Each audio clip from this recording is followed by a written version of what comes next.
252. Let's get to The Village from 2004, which is written and directed by M. Night Shyamalan. Stars Sigourney Weaver, William Hurt, Joaquin Phoenix, Bryce Dallas Howard, Adrian Brody, Brendan Gleeson, Cherry Jones. And the synopsis is: a series of events test the beliefs of a small, isolated countryside village. Firstly, I will be doing, hopefully, in the next couple of months, a M. Night Shyamalan specific premium podcast collection, doing his most recent 7 or 8 movies, so keep an eye out for that. But I figured this wouldn't be in that group of movies, so might as well cover it here, and it's more Halloween-y, spooky kind of stuff anyways. I got to this one fairly late. I don't think I saw it for the first time until maybe the mid-2010s. Spoiler warning, because even though it is 20 years old, the ending does change the whole perspective of the movie if you haven't seen it yet, so fair warning. This would be about my second favorite, third favorite Shyamalan film, with Split being my favorite as of now. I know that this one is fairly polarizing, as many M. Night Shyamalan movies are, largely because of the twist. And on M. Night Shyamalan, he is one of the most inconsistent filmmakers in Hollywood, I would say. He has some really high highs, like Split, Signs, The Village, and then he has really low lows, like The Last Airbender or After Earth.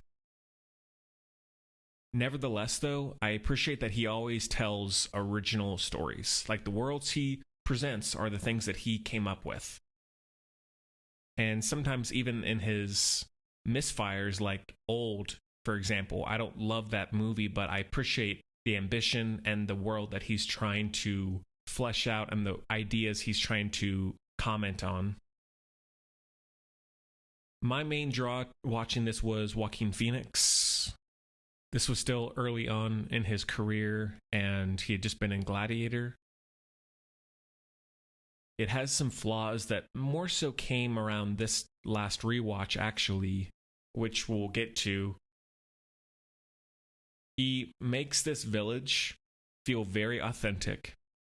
I totally buy that this is a sort of pilgrim-esque village, that there are these creatures surrounding them that allows them to not be able to venture out, and it's a very sheltered, everybody knows everybody, no outsiders. Some issues that I noticed: I don't mind, considering I love history, I don't mind historical films where people talk very properly, in a very lavish, over the top, almost in a pretentious way. Sometimes I can get past that very easily. And I know one defense of this could be, it is a twist considering it is modern day, so they aren't living in an era that seems to be hundreds of years ago, so therefore they're having to make up their own style or version of the dialogue of the time. But nevertheless, just as a casual viewer, I really found the conversations, and maybe it has to do something with the performances as well, but sometimes the dialogue just got so goofy. And since the elders of the village are the ones who are aware of the ruse, there's not really a reason to have it be so heavy in old-fashioned dialect, if you will. If you're not even seeing the outside world anyways, what does it matter? It seems like that's honestly more so for us, so we don't question it, which is a little aggravating. Not a big deal, but I did think about that this last time.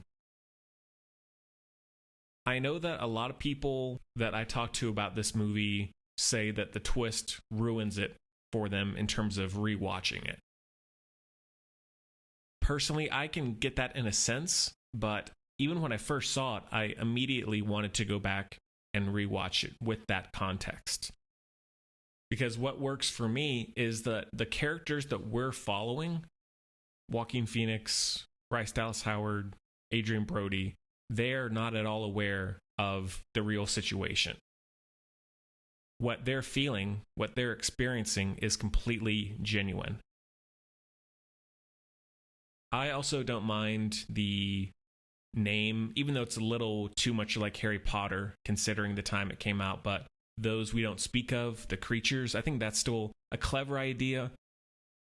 I love the look of the quote unquote creatures, the red cape and hood, the almost porcupine-esque bodies. I think all that, like when I first saw it and I didn't know the twist, I bought that that was a true creature. And whenever I've rewatched it with someone, they don't seem to question that either.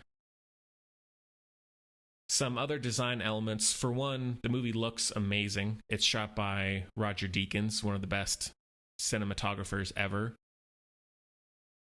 The yellow cloaks I love. It is one of the most simple but memorable clothing costume choices I've seen in a movie like this maybe ever. Like whenever I see that yellow cloak, I'm like, okay, it's the Village. I know immediately where it's from.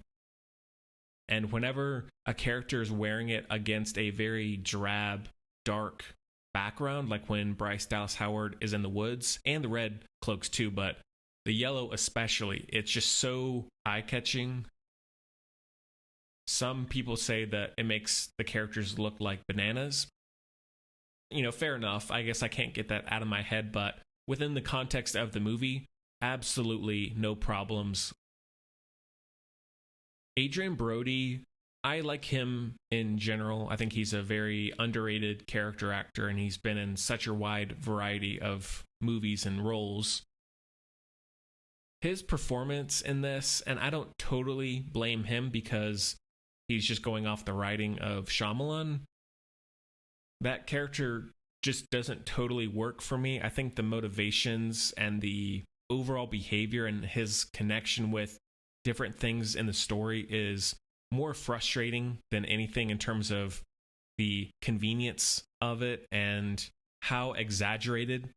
I know that there are people like that in the world, but I think that sometimes he goes too far, or maybe the camera lingers too much on him to have it feel more grounded, as everything else in the movie pretty much is, or at least performance-wise it is.